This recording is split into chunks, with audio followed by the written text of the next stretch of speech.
நண்பா எப்பயும் ஆட்டம் ஆடுறவனையும் பாட்டு பாடுறவனையும் உடம்பு காட்டுற வீடியோவும் தொப்பலை காட்டுற வீடியோவும் தான் பார்த்துக்கிட்டு இருக்கீங்க. இந்த வீடியோவும் கொஞ்சம் பாருங்கள் நண்பா, தள்ளி விட்றாம பாருங்கள் பார்த்துட்டு அதுக்கப்புறம் என்னன்னு சொல்லுங்கள் நண்பா. சில வீடியோக்களை நம்ம தவிர்க்கிறதுனால தான் சில விஷயங்கள் தெரியாமல் போகுது நண்பா. இந்த வீடியோ தவறாமல் பாருங்கள் நண்பா, அதுலேருந்தே உங்களுக்கே புரியும் நண்பா.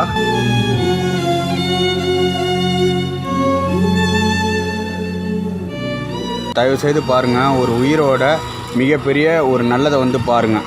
பார்த்தீங்களா, இதுக்கு பேர் முள்ளு முருங்கங்க. நல்லா பாருங்கள், இது சுத்தமாக அடியோட வெட்டி, இது பார்த்தீங்களா சுத்தமாக காஞ்சி போச்சுங்க. பல மாதங்களாவது இது வெட்டி போட்டு. ஆனால் இந்த இலையை பார்த்துக்கிட்டிங்களா இன்னமும் உயிரோட, அது செத்து போனாலும் அதனுடைய உயிரை கொடுத்து வந்துட்டு இருக்கு. ஏன்னு தெரியுங்கன்னா, இதில் வந்து அடை சுட்டு கொடுப்பாங்க. இந்த மழை காலத்தில், இந்த பனி காலத்தில் சளி இருமல் ஜுரம் வரவங்களுக்குன்னா இதை தோசை மாவில் சேர்த்து அடை தொட்டு அவ்வளோ ஒரு இதாக கொடுப்பாங்க. இன்னும் வைத்தியத்துக்குன்னா இந்த முள்ளு முருங்கை பயன்படுத்துங்க. அதுதான் தன்னுடைய உயிரை கொடுத்தாவது பிறரை காப்பாற்றுங்கன்னா. இது செத்தும் இது எவ்வளோ இதாக இருக்குது பார்த்தீங்களா. இதனோட அருமை யாருக்குங்க தெரியும். இதெல்லாம் அப்படியே அம்போன்னு விட்டுட்டாங்க பாருங்கள். கிளையாக வெட்டி போட்டு இது செத்தும் இதனோட இதை கொடுத்துக்கிட்டே இருக்குது. இது யாருக்கு தெரியும்.